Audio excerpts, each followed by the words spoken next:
Welcome back, everybody, to another episode of IK NHL Daily Talk. And yes, today, as you guys can see, me and Kyle are back together finally. Yesterday, unfortunately for everybody, Kyle couldn't make it, so I did it myself. But yeah, you can go check out yesterday's episode. It was a very good one. Real quick, I want to introduce Kyle, my other host, and welcome him to the party. Yeah. I'm happy to be here, of course. I honestly kind of miss when I'm not there for the episode. Like yesterday, I was like, damn. Actually, kind of like, I don't know, Jakob, if you feel this when you were away. But like, I actually kind of missed it. Like, honestly. Like, I was actually really excited to go today. And I think you can agree with that. Yeah, But yeah, me no. too.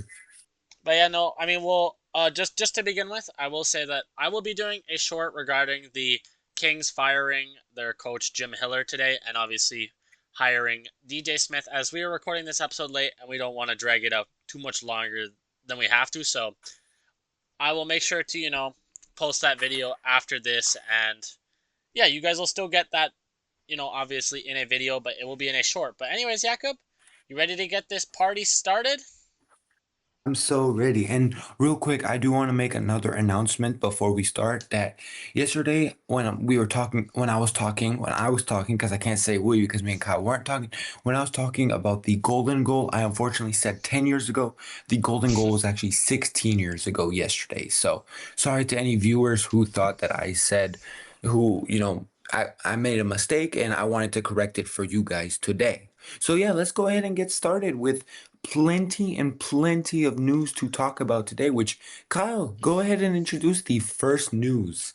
All right, well, we have a rookie that I believe this was the Vegas Golden Knights they signed, and the guy's name is Alexander Weiermeyer. And to be honest, prior to today, I have never heard of him. And I guess this season he is wearing number 88 and was playing for the Portland Winterhawks in the WHL. But yeah, he signed a entry level deal with the Golden Knights, as I guess he was a 2025 sixth round draft pick of theirs. So good for him to, join his rookie deal at 20 years old. And then for his stats on the year, in the 57 games with Portland that he's played in the WHL, he has 32 goals, 43 assists for 75 points. And truthfully, I don't know much about the player. I'll, look into him for when we talk about him next time. But yeah, great for this guy to earn himself a deal. And I really don't have much else to add for this topic. Yeah, I have nothing else to add just other than congratulations for the kid to make his, get that contract that he fully deserved. Maybe he wasn't a high pick, but at the end of the day, he got the contract he deserved, and that's all that matters. But we will move on to the next news, which I will say, and that the Seattle Kraken have signed Ryden Evers to a 3-year deal worth 1.08 million AAV. He is currently 20 years old and has 31 goals and 38 assists for 69 points through 60 games with the Penticton V's of course, the WHL, which is the junior, I believe, major juniors for all those. Um, a little bit of a background news about him. He was actually an undrafted free agent. And prior to, signing this extension with these Seattle Kraken, he was actually committed to playing collegiate hockey at the University of Nebraska in Omaha in the Oh, NCAA for next season. So, maybe now plans have changed. Maybe plans will stay the same. We will never know. But as of right now, when we are doing this episode, he was originally committed, so I don't know if things will change. I will monitor his progress closer to see if he decommits to stay in the NHL. But more than likely, I think he will go to the NHL. I think he's a player that he can succeed on that Kraken line, and he could play like a third or fourth line at best. But at the end of the day, the Seattle Kraken need all the help that they can get, and this is a fantastic pickup by the Seattle Kraken, or sorry, a fantastic extension by the Seattle Kraken, or signing, excuse me. yeah. Well, I actually think he's gonna spend at least a season with the obviously their affiliate in Coachella Valley, but I would not be surprised if instead of going to college he decides to jump right into the AHL or NHL like you were saying. But yeah, no, like very excellent asset management, low risk move to sign a guy who has the potential to be something, and it's at the brand new league min for next year. So yeah, congrats to Ryden Evers and the Seattle Kraken on getting a pretty excellent contract done, if you ask me. But yes, are you ready, Jakob, to move on to the next point? I am ready. Which today we actually saw a trade between the Flyers and the Wild, and this trade involved two minor pieces where the Iowa Wild acquire Roman Schmidt, which I will show him here real quick. And actually, before I even say the other gentleman, I'll show stats and whatnot. 23 years old, so he's got a little bit of potential. Was a third round pick back in 2021 by the Minnesota Wild. And then he's also a defenseman and a pretty sizable one at that. Almost 220, 6'5". So look out, he could potentially be an option. But obviously, this season I guess he spent part of the season in Syracuse, and I'm actually not sure.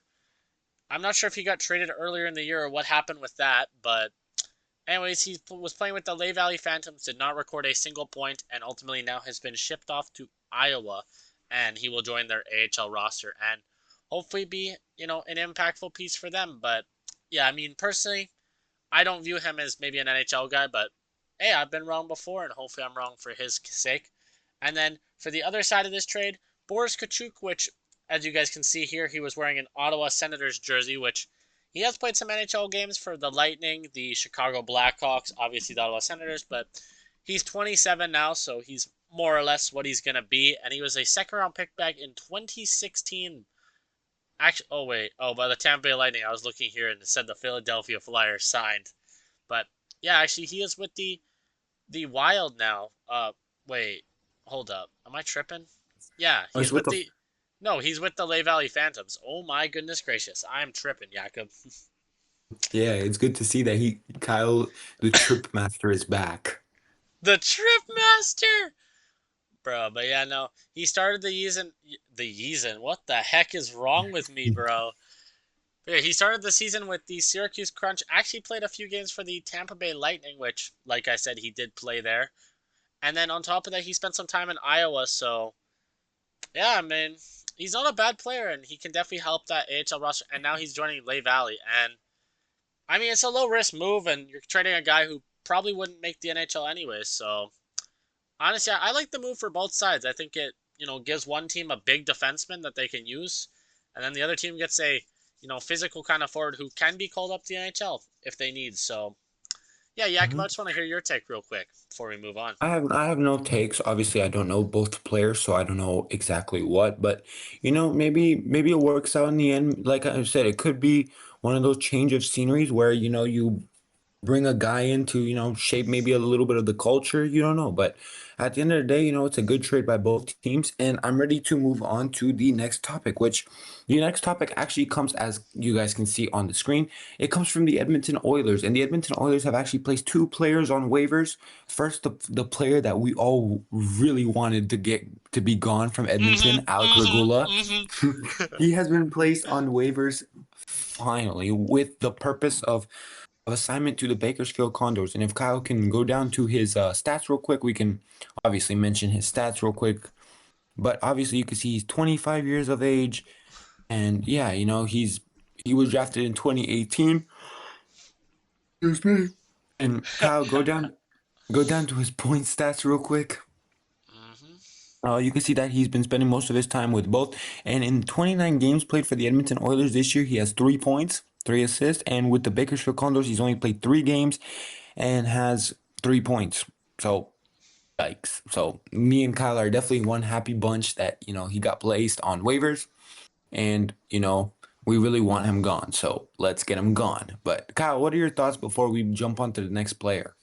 Yeah, well, I'm very happy to see him get sent down to Bakersfield, and like he has 3 points in 3 games with Bakersfield, and I think he can help that team in their pursuit to the playoffs as well. And maybe if he can develop his game a little further, maybe he can jump in and join the Oilers again next season. But for now, I think the Alec Regula experiment is over with Edmonton. And I mean, if he gets claimed, so be it. But yeah, if he gets claimed, you'll hear about it tomorrow. Otherwise, you will not. But yeah, I'm personally will not miss him on our NHL roster for the remainder of No. this season. But All yes, right. Jakob, And introduce our second player, of course, which I will pull him up And this now. one, this one, we thought that this was gonna be at the beginning of the season, we thought that this was gonna work out. He was having a phenomenal start of the season, but has cooled down a lot. And at the before this, before they make the decision to place him on waivers, they decided to try to find some trade talks. There was a lot of trade talks around this player.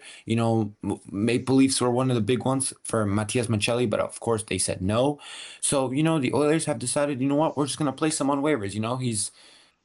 His cap space, his cap hit is at 3.6, I believe, million, if I'm not mistaken. And Mhm. the Oilers have decided enough is enough. If he no teams want him, we're just gonna place him on waivers and we're just gonna send him back down to Bakersfield and get some guys who actually want to play, who have the potential of playing. But yeah, honestly, this one it's not shocking to me. I don't think, I knew that he was going to get traded or, something was going to be done with him. But Mhm. obviously, I didn't expect him to get put on waivers. I expected, to for him to be like somewhat of a healthy scratch until, like, some teams are doing with Tyler Myers until we find a right trade for him. But obviously, I don't know what's going on with in Edmonton, but I guess they think that this is the right move is to place Andrew Mangiapane on waivers and just let him go and let someone claim him. But yeah, obviously, I want to hear Kyle's take on this. Yeah, well, here, before that, I'll actually go over his numbers real quick, Jakob, which he's 29 years old, 5'10, 183, so not a super big player, but he plays bigger than definitely his size, as I'm sure you can agree with based off the play we've seen from him. But yeah, he Hmm. signed at 3.6 for this year and next. He was drafted in the sixth round all the way back in 2015 by the Calgary Flames, and yeah, he's honestly been underwhelming as, in 52 games, he has 7 goals, 7 assists for 14 points, which at face value, those numbers aren't outrageously bad, but I don't know, for a guy who, we expected a lot out of, it's just, it has not worked out. And personally, I think that, even though we've sent him down now, I do think that the Oilers have, trade talks and whatnot. And I do know that Bob Stauffer, who's obviously an Edmonton insider, said that he thinks that, this is a part of like the Oilers just doing some inside management and we're trying to clear some cap, at least for the time being, because we want to recall one of, if not both, Josh Szymanski and Ike Howard to the Oilers. So I think this move was made to facilitate that. And I do still think an Andrew Mangiapane trade prior to the deadline is pretty likely. And I will not be surprised if, he joins a new team and finds himself a new home. Yeah, I do believe that. I did notice that when you were talking about it, that I noticed it on Edmonton Oilers were talking about it, how they, wanted to possibly call both or either player of Josh Szymanski or Ike Howard to the Oilers. And, my Andrew Mangiapane has a cap space that, is hurting was hurting us. So maybe this is a correct move in the Edmonton organization. And as an Edmonton fan, I'm pleased with this. I'm pleased with the way things are going. I'm pleased with obviously, I'm not pleased with the team play because I think it could be a lot better. But obviously, the pieces are puzzling together for a championship run. And if this is what you have to do and give up a guy who you thought was going to be a generational player for you and turns out it wasn't good enough, then you have to do what you have to do. Because me personally, as the Oilers general manager, I would do the same thing. I give the guy some time to see how he does, and I scratch him. I try to see if he comes back and he has that fire. But Andre Mangiapane just doesn't show that fire, and it shows that he won't work out with us. And honestly, I'm glad that he's going. I'm glad that I'm sorry to say this because as Edmonton fans, we don't really like when people leave, but Andre Mangiapane just hasn't lived up to either mine or Kyle's expectations. So maybe a trade is what's best for his career if he wants to save it.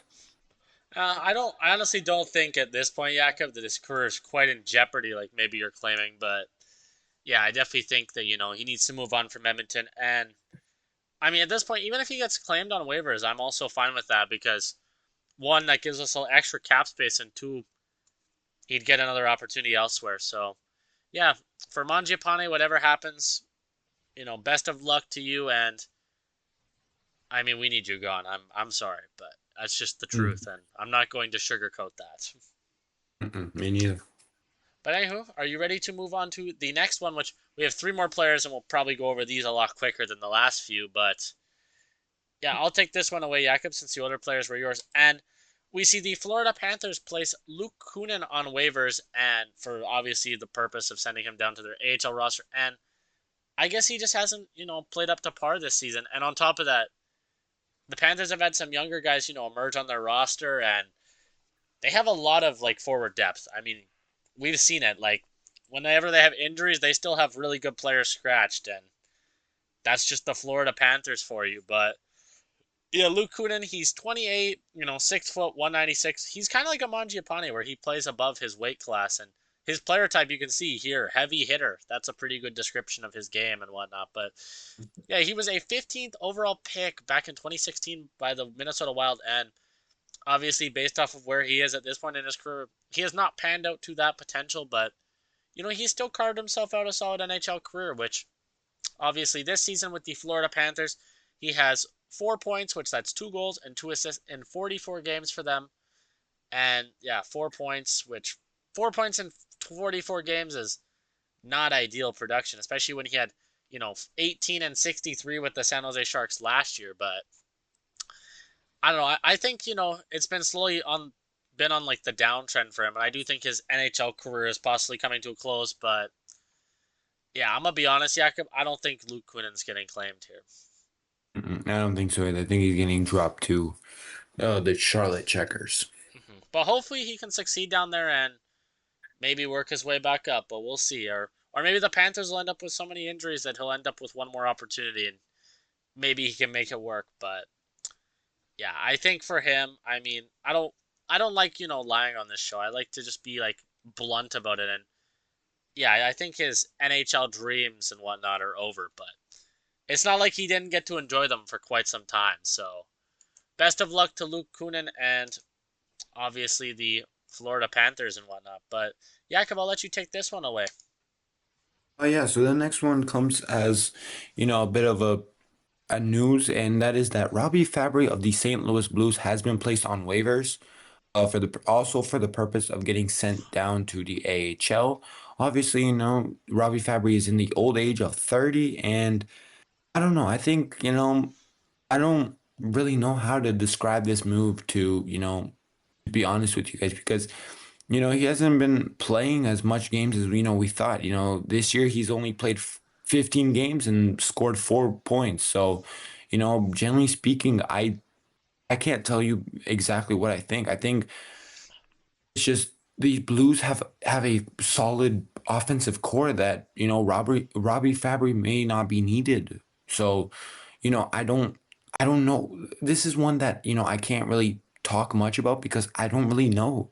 I remember Robbie Fabry from the days, and he was a solid player, but he's getting old, and maybe the old age is catching up to his body or something, because they're slow, especially with that St. Louis team. There's a bunch of young talent on that team, and maybe Robbie Fabry doesn't fit there anymore. And truth be told, I don't think he's getting claimed either. I don't think there's a team that desperately needs a guy like him. I think he's gonna clear the waivers and go to the AHL, and like Kyle said, possibly make his way up through the system, and maybe the Blues get injuries and he finds himself, or maybe he does get claimed and he fits well with someone. But truth be told, I think he's like Luke Kunin. I don't think, one, I don't think he's getting the games maybe he needs, and two, I don't think that, I think his NHL season is career is going to come to a close here soon. Yeah, I personally think like, especially if you look at the St. Louis Blues, Jakob, and like, how many players they're projected to trade at the deadline. I would not be surprised that if after the deadline, he gets called back up, especially with the absence of potentially a Robert Thomas, Jordan Kyrou, and whoever else they decide to move. But yeah, it sucks for him. And yeah, his current day stats are a far cry from his days, like early days in the league with the Blues, and then into his days with Detroit. And obviously now he's back where it started and back in the AHL like he was at the very beginning. Yeah. But yeah, we'll move on to the last waiver claim player placed on waivers for the day, which this one does not come as a surprise. And I guess to start the season, William Brisebois for the Vancouver Canucks was injured, so I guess as a 28-year-old, 6'3" defenseman, 201 pounds, he was a third-round pick by them back in 2015. But yeah, he has not played a game yet this season, and I guess this is just him being assigned to the AHL later on because obviously during training camp and whatnot he would have been placed on waivers, but because of the injury and whatnot, of course they left him on IR up until now, and I guess now he's ready to rejoin the team and get to play some games. And as you guys can clearly tell, he is predominantly an AHL defender, but he was a part of that, Abbotsford Canucks team that won the Calder Cup last year, and he's obviously not going to help or hurt the Abbotsford Canucks, and in a pinch, he can be called up to the Vancouver Canucks as well. So, I mean, I don't hate the move. I think, him sticking around there makes a lot of sense, and based off his history, I highly doubt he gets claimed, but you will see. Maybe there's a team in a desperate need of a defender, and potentially he could get claimed. Yeah, obviously, I think like Kyle said, I think he's more suited for the AHL, and I think that's where he's going to fit best for the Abbotsford Canucks. Yeah, but are you ready to get to move on, Jakob, to our, I guess, game recaps now? Yes, and there was actually 13 games on the schedule last night, so based on time management, we are going to try to fit these as quick as possible. So obviously, if we miss something, we are sorry. We will apologize and we will correct it. But based on what time this episode is filmed at, we are going to try to move as quick as possible. And I would like to go first with this one. So the first game saw the New York Rangers defeat the Pittsburgh Penguins in a shootout, 3-2. The shot total was 33 to 25 in favor of the Pittsburgh Penguins. And according to as you guys can see, according to the subtitle, the Rangers have completed a comeback against the Penguins, but we will describe that when we talk about the goal scores. So, the goal scores was following: Anthony Manta opens the scoring on a power play just 2 minutes in to make it 1-0 for Pittsburgh.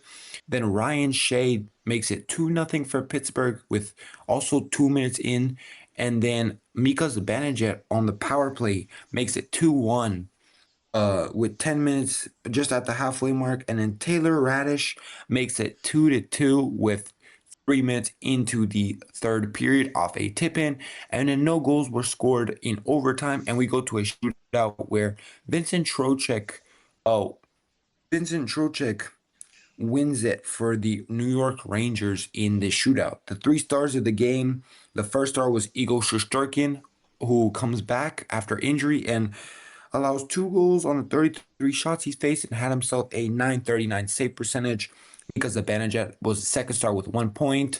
And Taylor Radish, who scored the game tying goal, the game tying goal was the third star of the game.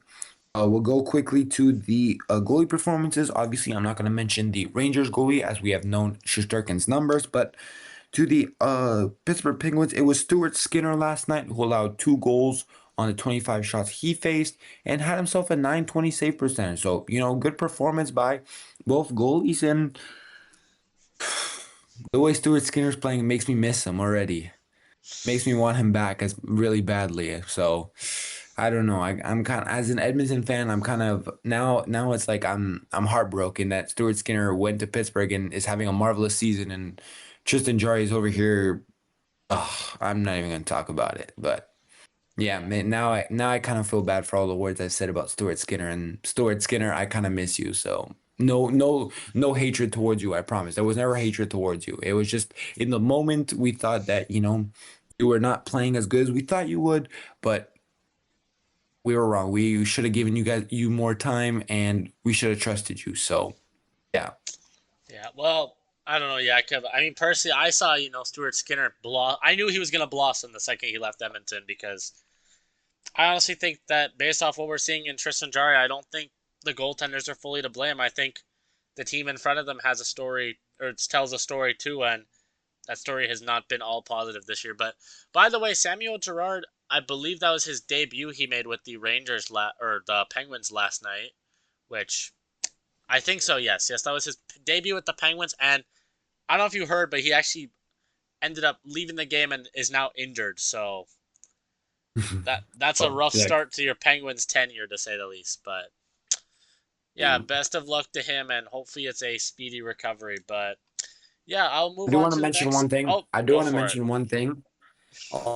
Because we were talking about Stuart Skinner and possibly it's going to be a quick thing. I promise I'm not going to take up too much time, but I did see OilersNation.com did post a video and he said exactly what Kyle said that you know all the goalies for that played for Oilers, are doing good when they're on different teams. So maybe it isn't the goalie's fault. Maybe it's the team around them. So yeah, I just want to point that out that I saw an interview done by OilersNation.com where like they have a podcast as well and they were talking about maybe it's not the goalie. And it was never about the goalies.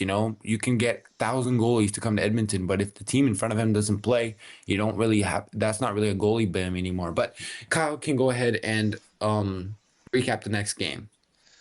Yeah, which our next game ended up being the Flyers versus the Boston Bruins, which the Flyers take this one 3-1 despite being outshot 27-17. So we'll go over your goal scorers on the night, which your first goal didn't actually come until the third period, which that was 3 minutes and 41 seconds in the third. That was Travis Konechny. And then with just over 8 minutes of game clock left, we see Jamie Drysdale score, which, by the way, that was assisted by Konechny and Dvorak. And then McAvoy, a minute and 8 seconds after Drysdale had made it, 2-0, scores to bring the Bruins back to within one, and that was assisted by Hampus Lindholm and Pavel Zacha. By the way, the Jamie Drysdale goal would stand to be your game winner in this one.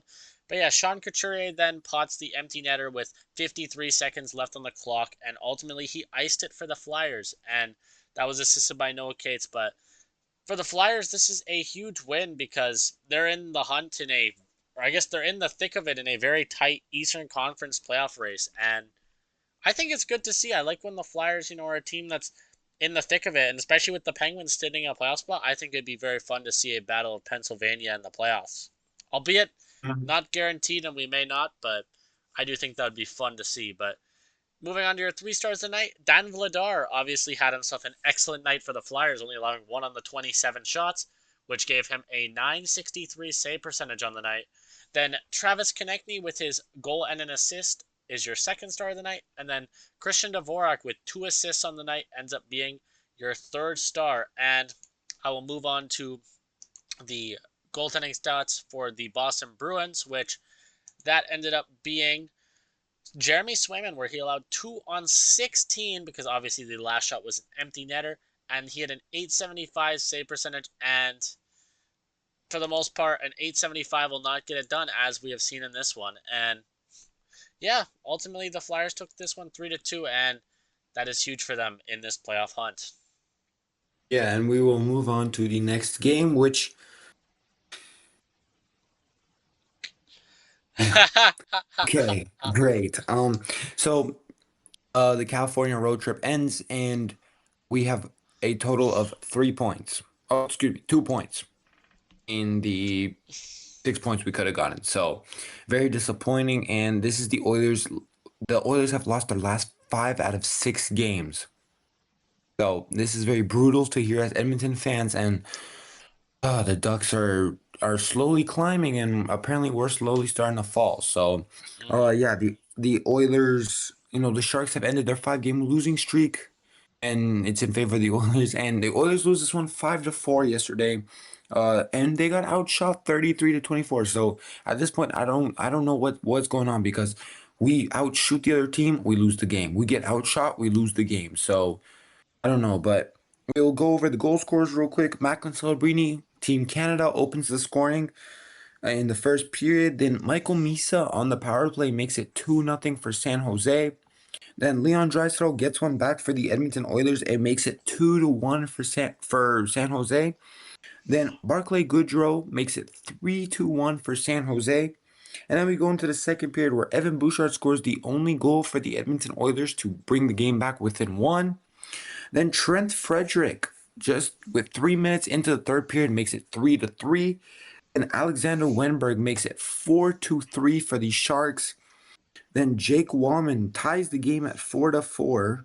And then with 9.5 minutes into the third period, Shakir Mukhamadullin makes it 5-4. And unfortunately, the Edmonton Oilers had a power play and an empty net, and they couldn't capitalize on that. And that is your final score, 5-4 for the San Jose Sharks. And Yeah, if you're an Oilers fan, this is not good news as, you're barely holding on to a playoff spot right now. You've got teams that are slowly climbing up, and if you don't start winning games, you will be down there and you won't be making the playoffs. But we'll go over the three stars, which obviously Muka Madulin had one goal for 1 point, was the first star.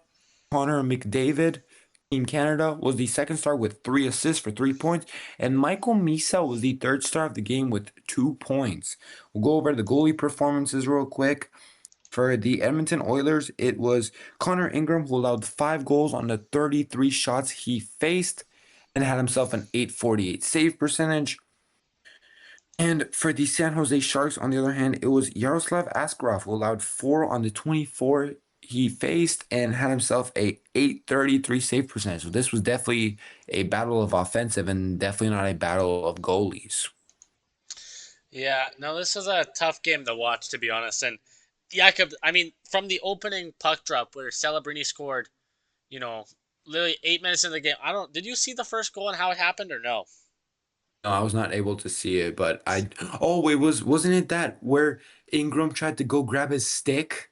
Yeah. So Ingram. So basically, what happens is, Ingram loses his stick, and the Oilers are starting to clear the zone, and so Ingram, thinking that the breakout is gonna happen, skates out of the crease, and he goes to grab his stick, and as soon as he gets his stick, the Sharks have possession, and the man with the puck on his stick is Macklin Celebrini, and he shoots it from just inside of the blue line into an empty net because Ingram hadn't made it back just yet.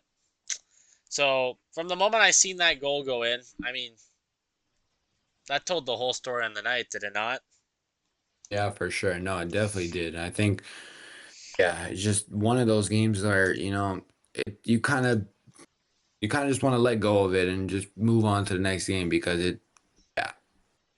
Yeah, well, to be honest, I don't have much more to say about that. And truth be told, I do want to get on as well because, we have a lot more games to talk about yet. So yeah, I'm gonna move on to our next game, and in this next game, we see the New Jersey Devils beat the St. Louis Blues 3-1, which that is a huge win for the Devils, as it keeps them kind of in the hunt, and they desperately need those 2 points in pretty much every game they play from this point forward. But yeah, the Blues lose again, and they got outshot 33-26, and truthfully speaking, that is not a surprise. And like the caption says, Jacob Markstrom was a big reason why this game ultimately was in favor of the Devils, and they ended a 5 game skid.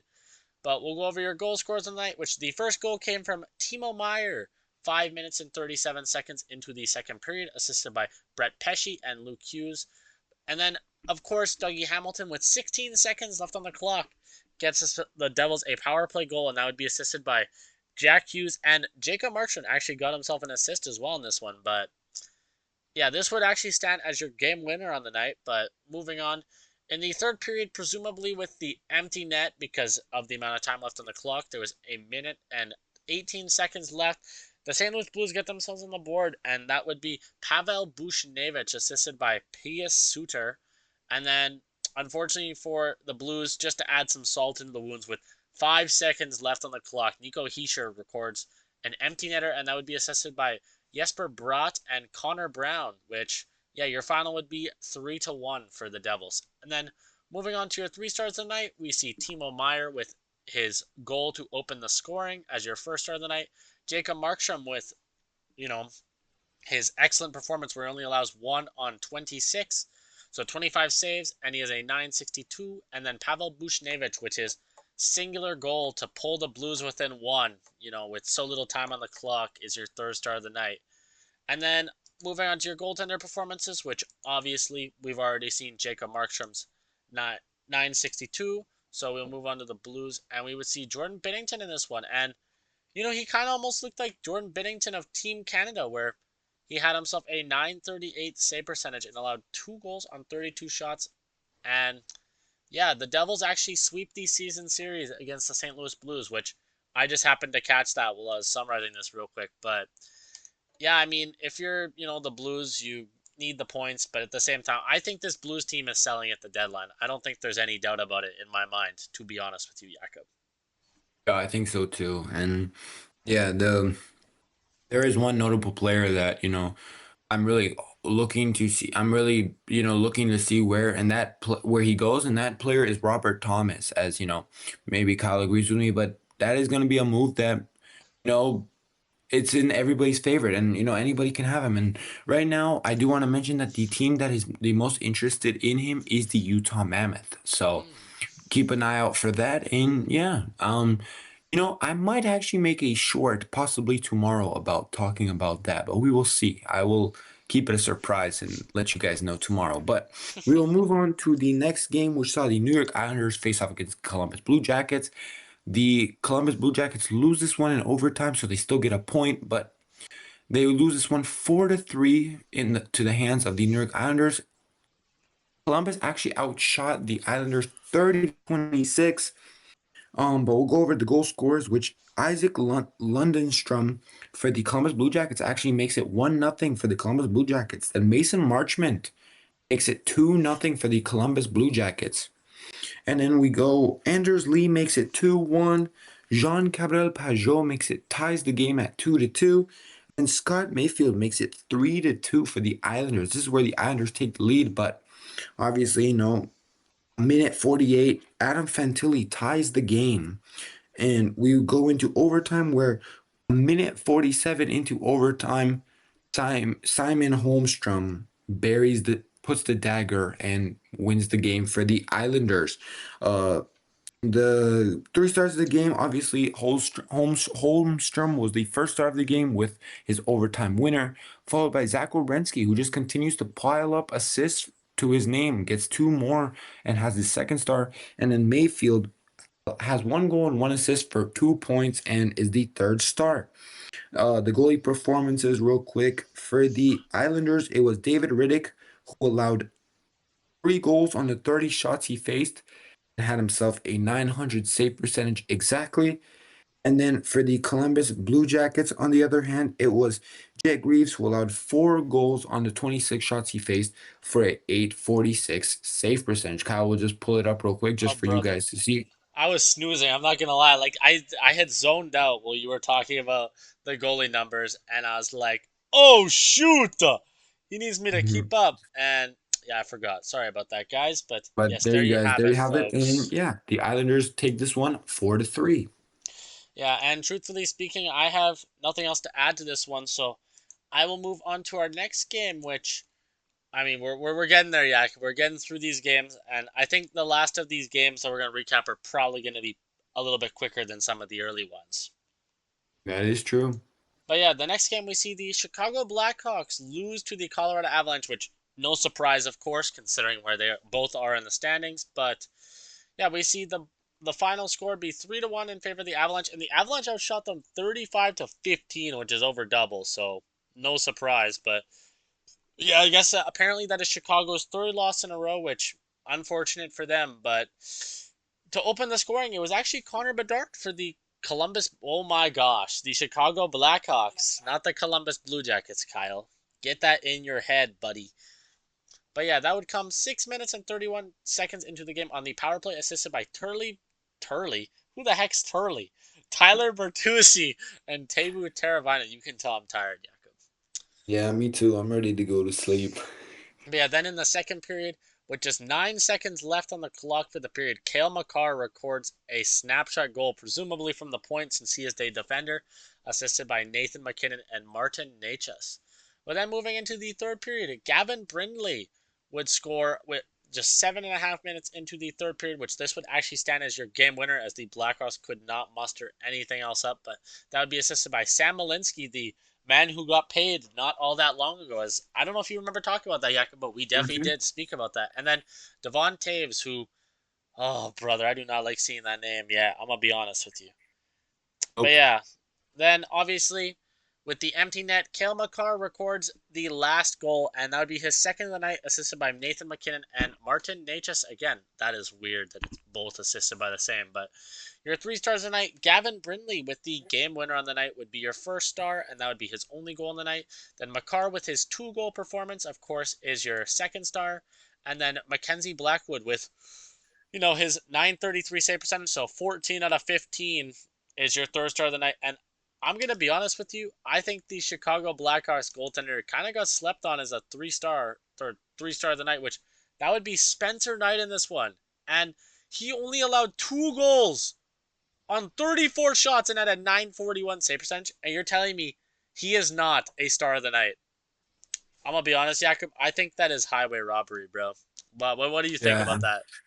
Yeah, I think that is highway robbery. I think, Spencer Knight was definitely slept on this game because one of the captions for one of the videos was that he stopped, I believe it was Jack Drury on a 3-on-1. So, yeah, he was definitely slept on. Wow. But yeah, I have nothing else to add. So if you're ready to move on, I am too, bro. I'm ready to move on, and I will be talking about Kyle's pick of the day, which saw the Ottawa Senators defeat the Toronto Maple Leafs. So he got that one right. And we see that Toronto has lost three in a row now. So, you Yeah. know, there's something Yikes. going on there. But the goal scorers, real quick, Morgan Riley opens the scoring for the Toronto Maple Leafs with 3 minutes into the first period. Then Thomas Chabot ties the game with a wrist shot at the halfway mark, almost the halfway mark. Then we go into the second period where Dylan Cousins, an assist from Thomas Chabot and Fabian Zetterlund, makes it 2-1. Then Drake Batherson, unassisted, makes it 3-1 for the Ottawa Senators. William Nylander tries to muster up a comeback, but obviously the Drake Batterson would be the game winner. And William Nylander makes it 3-2. Then Drake Batterson would double down and make it 4-2. And then Dylan Cousins on a power play goal would seal the deal and make it 5-2 for Ottawa. So, good performance by the Ottawa Senators. They are looking hot as of late. And the three stars of the game, Dylan Cousins was the first star with 3 points. Drake Batherson was the second star with 2 points for 2 goals, and then Thomas Chabot was the third star. The shot on total was actually in favor of the Ottawa Senators, 40-23. So, yikes! There should have been a lot more goals, but the Toronto goalie stood on his head. We'll go over the goalie performances real quick for Ottawa. It was Linus Ullmark who allowed 2 goals on the 23 shots he faced for a 913 save percentage. And of course, for the Toronto Maple Leafs, on the other hand, we see both goalies actually jump in. Joseph Wall comes in and allows 5 on the 28 he faced for a 821 save percentage, and Anthony Stolar jumps in at about this right before the second period ends, and he saves 12 shots and has a 1.00 save percentage. Yeah. So he did not allow a single goal. So Stolar's played well, is what I'm seeing, and Joseph Wall did not. And yeah, the Senators tied the season series here, and they still have 2 more matchups to go. So the winner of this season series is still TBD to be determined. But yeah, good game by the Ottawa Senators. And I mean, I don't know about you, Yaka, but I had a good feeling that they were going to win this one. As you know, why I made my prediction yesterday. Mm-hmm. But yeah, you ready to move on, or do you have something else to add for this one?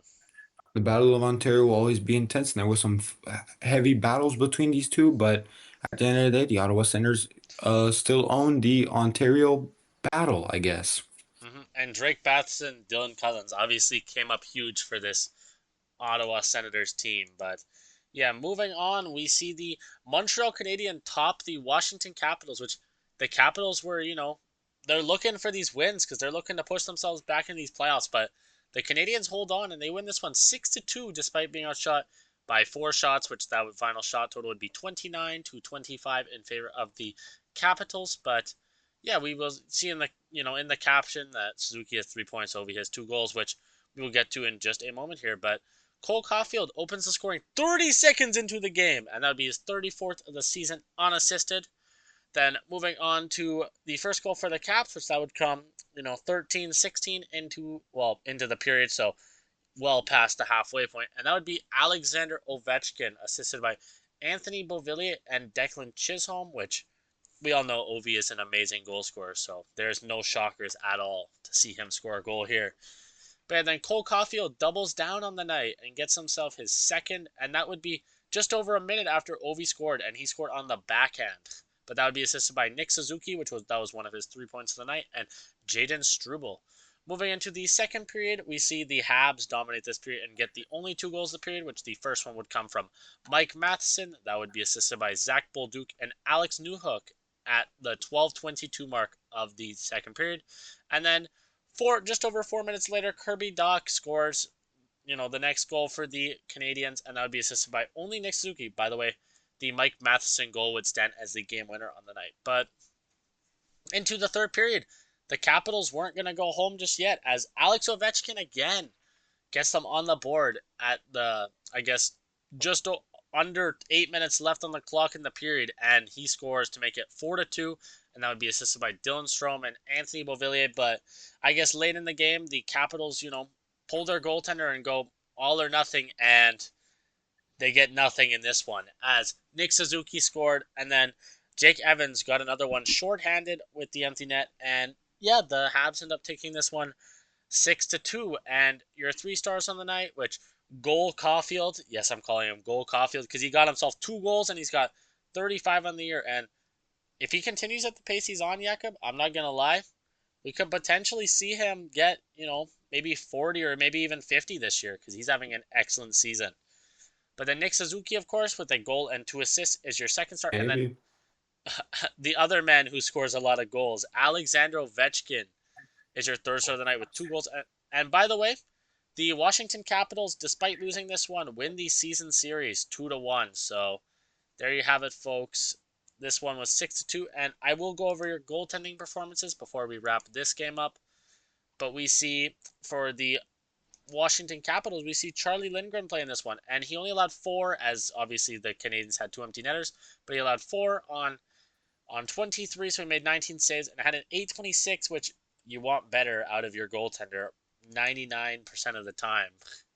Well, actually Mhm. 100% of the time, truthfully speaking. And then for the Habs in this one, we see Iacob Dobesh, and he would allow 2 on 29 and have a 931 save percentage, which in this one would stand to be more than enough. And yeah, Jakob, I'm done. So you ready to get on to Buffalo versus Tampa, or do you have something to add for that? I'm ready. I'm ready. And I'll go over this one. The red hot Buffalo Sabres continue to stay red hot and beating the Tampa Bay Lightning 6-2 despite being outshot 38-35. And we'll go over the goal scores with Rasmus Dahlin opens the scoring for Buffalo 5 minutes and 25 seconds into the first period. Then Josh Norris 50 seconds, excuse me, after that makes it 2-0. Then Josh Norris, not even 2 minutes after scoring his first, he decides to double down and get his second of the night. Then you thought Tampa was gonna score? Nope. Tage Thompson for the Buffalo Sabres makes it 4-0 for the Buffalo Sabres. And then we go into the second period where Zach Metzka, his second of the season, makes it 5-0 Buffalo. So it was 5-0 for Buffalo before the Tampa Bay Lightning scored their first goal, and their first goal was scored by Dominic James, assisted by Oliver Bjorkstrand and Victor Hedman. And going into the third period, Alex Tuck absolutely open. Like the floodgates have already been opened, and Alex Tuck puts another one behind the net, back of the net, to make it 6-1. And then, obviously, just as a consolation goal, Victor Hedman gets his first of the season on an assist from Darren Radish, and that was a slap shot, probably from the point, as he is a defender. But yeah, the Buffalo Sabres dominate the Tampa Bay Lightning, and the goal scores, the goalie performance, 3 stars of the game, excuse me. Rasmus Dahlin was the first star with a goal and 2 assists for 3 points, followed by Josh Norris's 2 goal performance, and then Zach Metzka, Zach Metzka has a goal and an assist for 2 points. And the goalie performances, I'm already scared to look at these numbers for the Tampa Bay Lightning, but we'll go over the Buffalo Sabres first, which it was Ukko-Pekka Luukkonen who saves 36 out of 38 and allows 2 goals for a 947 save percentage. And oh Lord, here we go. Here's the Lightning numbers for you guys. But ay ay ay. Andrei Vasilevsky was the goalie last night and allows 5 goals on the 14 shots he faced and has a 643 save percentage. Yikes. And for Jonas Johansson comes in to replace him 2 minutes into the second period, and he allows 1 goal on the 21 shots and has a 950 save percentage. So yeah, he's a goalie of that caliber, Andrei Vasilevsky, to have that bad of a performance. Yikes! I would have pulled him off way before that. But yeah, good performance by the Buffalo Sabres, and Yeah, this one, if you're in Tampa, if you live in Tampa like me, you definitely don't want to go to work. You did not want to go today at work, especially not in Tampa, where people are what can I say, like huge fans, and they might have caused problems. Yeah, but yeah, that's yeah. I don't even know what to say. That was a bad performance, but Jonas Johansson definitely held his own when he came in relief. And by the way, Jakob, the Sabres scored 3 goals in the first 10 minutes, and they scored their game winner within the first 10 minutes. And by the way, the Sabres do tie the season series, which they still have 2 more matchups, so the winner is still TBD, as I said before, to be determined. But yeah, I'm going to move on to the next match here, which sees the Carolina Hurricanes versus the Detroit Red Wings. And by the way, Jakob, we only have 2 more games to go over each, which that includes this one. Thank goodness. Mhm. Thank God. But yeah, this one we see the Hurricanes win 5-2, and they win this one in pretty dominant fashion as they outshoot them 36-29. And yeah, the Hurricanes defeat the Red Wings for obviously their fifth in a row, and they pushed their point streak to 12 games. So I guess they have at least lost in overtime in their last 12, which that is pretty impressive if you ask me. So we'll go over your goal scorers on the game, which we see Taylor Hall open the scoring unassisted for the Carolina Hurricanes, and that would come 14 minutes and 5 seconds into the first. And then with 8 seconds left on the clock in the period, Sebastian Aho on the power play would score a goal assisted by Shane Gosper and Seth Jarvis. And yeah, at this point, the Hurricanes were beginning to run away with it. But then, 2 minutes 52 seconds into the second period, Eric Robinson would record what would stand as the game winner on a wrist shot, and that would be assisted by William Carrier, the former, Vegas Golden Knights, and Sean Walker.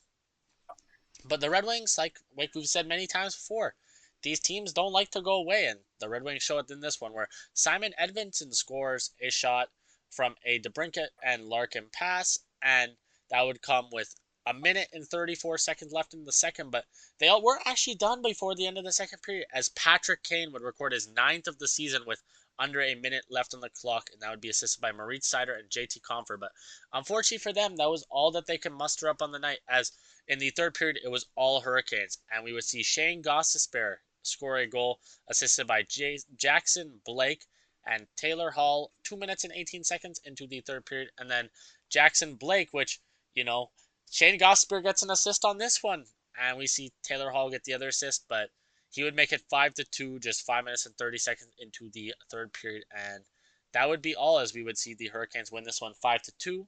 But your 3 stars on the night, Gostisbehere with a goal and 2 assists, which, by the way, Jakob, he is very useful on my fantasy team. I love this man to bits. And then we Hmm. also see Taylor Hall, which he had a goal and 2 assists as well for 3 points. And then Freddie Anderson had a 931 save percentage as he made 27 saves on the 29 shots that he faced from the Detroit Red Wings. So good performance by the Great Dane himself. But I will pull up the goaltending performance for the Red Wings real quick here before we move on. And in this one, it would be Cam Talbot, not John Gibson, and he would have 5 goals allowed on 36 shots for an 861 save percentage. And ouch, that cannot feel good. But yeah, that's all I have to say. Aside from the fact that in this one, with the win over the Red Wings, the Carolina Hurricanes win the season series and take it 2-1. And these two teams will not meet up again this season unless they meet in the Stanley Cup playoffs. Yeah, but good performance by them, and I'm ready to move on to the next game, which the next game saw the LA Kings defeat the Calgary Flames by a shutout, a 29 save shutout from Anton Forsberg.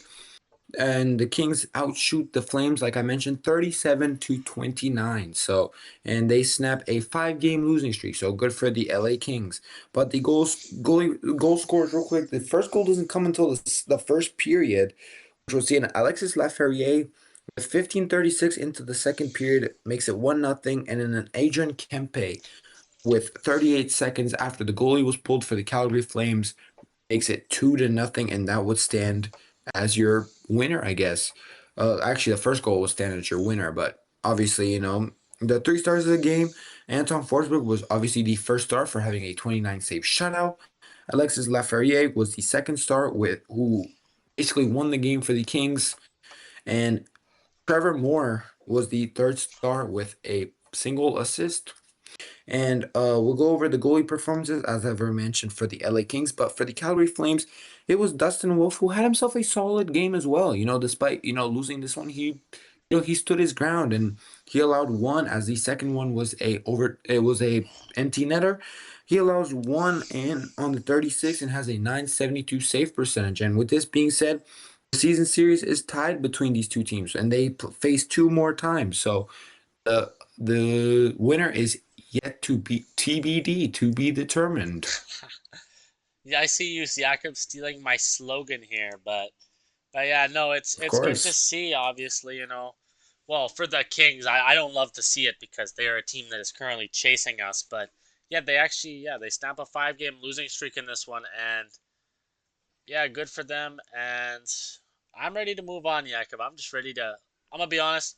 I don't want to sugarcoat it. I'm tired. I'm low key ready to get this episode done with so I can get it posted and get myself to sleep.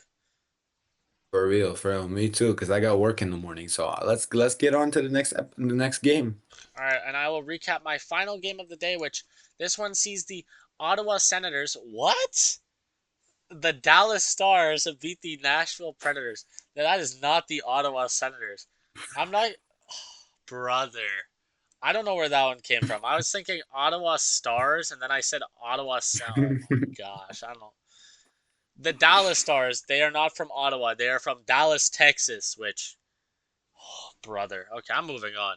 But yeah, the Stars take this one 3-2 in overtime over the Nashville Predators, which they got outshot by 2 shots, but in this world it's basically even. They got outshot 27-25, and like you can see here, Robertson scores the winner, and the Stars overcome the Predators in a comeback win. And we'll go over that. But through the first period, the Nashville Predators had themselves, a good first, and we would see Michael Bunting open the scoring for them on the power play, assisted by Matthew Wood and Luke Evangelista, and that would come 14 minutes and 26 seconds into the first. So basically 5.5 minutes left or on the clock in the period. And then Steven Stamkos would, put them up 2-0 just over a minute after the Bunting goal.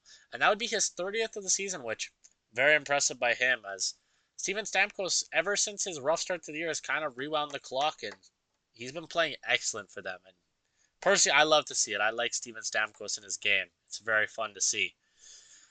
But yeah, that would make it 2-0. But unfortunately for the Predators, that was all of their fortune on the night. And Wyatt Johnston in the second period, with under 4 minutes left on the power play, would score to make it 2-1 in favor of the Preds, and that would be assisted by Jamie Benn and Jason Robertson. And then into the third period, just 5 minutes and 31 seconds in, Nathan Bastian would tie the game, assisted by Thomas Harley, and this game would ultimately go into overtime, which we would see Jason Robertson record the game winner, assisted by Miro Heiskanen and Wyatt Johnston.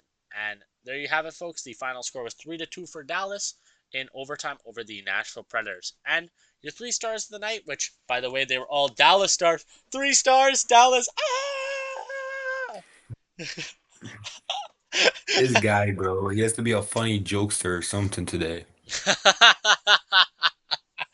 I don't know what I'm on about, but yeah, the 3 stars in this one, you would see all of your goal scorers, as we see Jason Robertson, your first star of the night, with the OT winner, and he also recorded himself an assist on the first goal by Wyatt Johnston, and then Wyatt Johnston, who had an assist on the overtime winner by, what Jason Robertson would be your second star of the night, and then Nathan Bastian with the tying goal in the third period would be your third star of the night.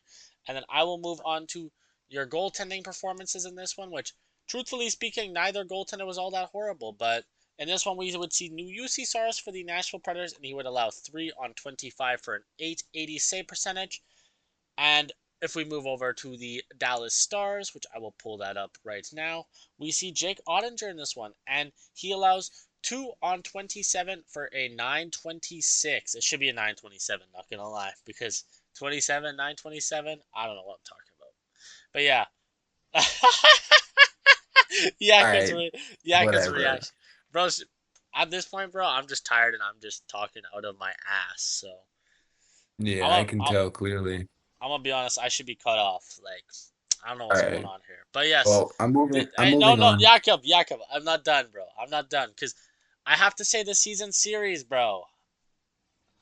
You look depressed. I'm gonna be honest. You look really sad over there. No, I'm just trying to figure out why you're I'm just trying to figure out when to cut you off because you are just blabbing and blabbing and blabbing about some weird random stuff. Anywho, we see the Dallas Stars sweep the season series 3-0 over the Predators, and they only won by one in each of these matchups. So, albeit they get the best of the Predators all three times, this season series was way closer than the numbers show. But Jakob, take it away with our final matchup between the Kraken and the Canucks. And this one saw a Pacific Division rival matchup between the Seattle Kraken and the Vancouver Canucks, where the Seattle Kraken, despite being outshot 20 to 20, wins one 5-1 over the Vancouver Canucks. And the Vancouver Canucks have lost five straight in a row now, but Vince Dunn opens the scoring in the first period, and then Chandler Stevenson makes it 2-0, and that would actually be your game winner. So the game winner was halfway through the first period by Chandler Stevenson, but Liam Ogren makes it 2-1 in the second period. Then Jordan Eberle makes it 3-1. And this is where the Seattle Kraken just kind of run away with it. But Matty Beniers on a power play makes it 4-1. And then Jordan Eberle on an empty netter makes it 5-1. And I do want to mention something real quick, but I believe, if I'm not mistaken, that Jordan Eberle was about to score a hat trick, but it got called back due to a offside or something. I'm not quite sure. I'll have to go back and take a look. But yeah, so Jordan Eberle, was close to having a hat trick, but it got waved off. But yeah. So the three stars of the game, Jordan Eberle was the first star who had himself a game with 3 points. And Chandler Stevenson also had himself a game with also 3 points. And then Vince Dunn, who opens the scoring, was the third star of the game. The goalie performances, real quick, for both teams. The Vancouver Canucks saw Kevin Lankinen allow 4 on 24 and had himself a 833 save percentage. If Kyle can stop zoning out and Oh, give us the brother. stats, give us the box score, because this guy is. I'm trying to hurry up, but Kyle is the technological person, so sorry if the stats are being told later. But moving on to the Seattle Kraken, which this is the last thing before we talk about the starting goalies for, I guess, yesterday, because at me it's almost 12:30 in the morning. But the Seattle Kraken went with Joey Daccord, who had allowed one goal into 28 shots and had himself a 964 save percentage. And the season series is 2-1 over these two teams for the Seattle Kraken, and they meet one more time on March 14th to decide whether it's tied or whether Seattle Kraken win it. So there you have it, folks. That was the Seattle Kraken versus Vancouver, where Seattle Kraken would win this one. And now we will move on to the quick NHL schedule. As you know, all the games have played, so we have no picks of the day, but we will say the games for in Florida time and Eastern time, it would be for yesterday, but for Kyle, it would be on today's day. Which our first matchup of the day became between. Wait a second. Uh-uh. That's That's for March some. 2nd, buddy. Oh, brother. Okay, okay, okay. I got it, Yakko. I don't know what I'm talking about. I'm gonna be honest with you. But for today, we see in our first matchup, which was 11 a.m. Mountain Time, and that would be 1 p.m. Eastern Time, we see the Vegas Golden Knights face off against the Pittsburgh Penguins. That would be Adine Hill against Arthur Shelovs. And then in our second matchup of the day, we see at 2 p.m. Mountain Time and 4 p.m. Eastern Time, the Winnipeg Jets visited the San Jose Sharks. And that was Connor Hellebuck against Alex Nedeljkovic. Then for the Blackhawks versus the Utah Mammoth, which was also 2 p.m. Mountain Time and 4 p.m. Eastern Time, we have. The Chicago Blackhawks visiting the Utah Mammoth. Jakob, I was talking. No. Jakob, I already said the matchup, bro. I'm trying to cue you in to say, the starting goalies. Oh, and that was our Arvid Soderblom against Karol Vizmalka. Sorry, I must have misheard it, but there you have it. I said it twice for all of you guys. Yeah, that was really funny. I'm like, we have the Chicago Blackhawks and Utah Mammoth at the time, and then we have. And I thought you were gonna say Arvid Soderblom and Karel Vejmelka, but anywho, at 3 p.m. Mountain Time, we seen the St. Louis Blues and Minnesota Wild face off in St. Paul, Minnesota. That was Joel Hofer against Philip Gustafson. And then in our next matchup, we see our second to last matchup for the day. We have the Florida Panthers visiting New York Islanders, and that was played at 4:30 p.m. Mountain Time and 6:30 p.m. Eastern Time. And that was Sergei Bobrovsky against David Riddick. And then in the final match for the day, which that came at 6 p.m. Mountain Time, 8 p.m. Eastern Time, we had the Calgary Flames visit the Anaheim Ducks on their own California road trip. That was Devin Cooley against Lukas Dostal. So there you Oh, have it, folks. There is your schedule. Obviously, we will go over the games more, and we'll be doing podcast possibly around a later time, as we won't do it super late like today, so we have at least some picks. But unfortunately, due to all the games starting so early today, we have no picks of the day to make. So we will make a few tomorrow. But to recap the picks from yesterday, Kyle said the Senators to beat the Maple Leafs and a Jordan Eberle point, which of course all that hit. And I said the Nashville Predators to beat the Dallas Stars and a Steven Stamkos goal, which unfortunately the only one that hit was the Steven Stamkos goal. So there you have it.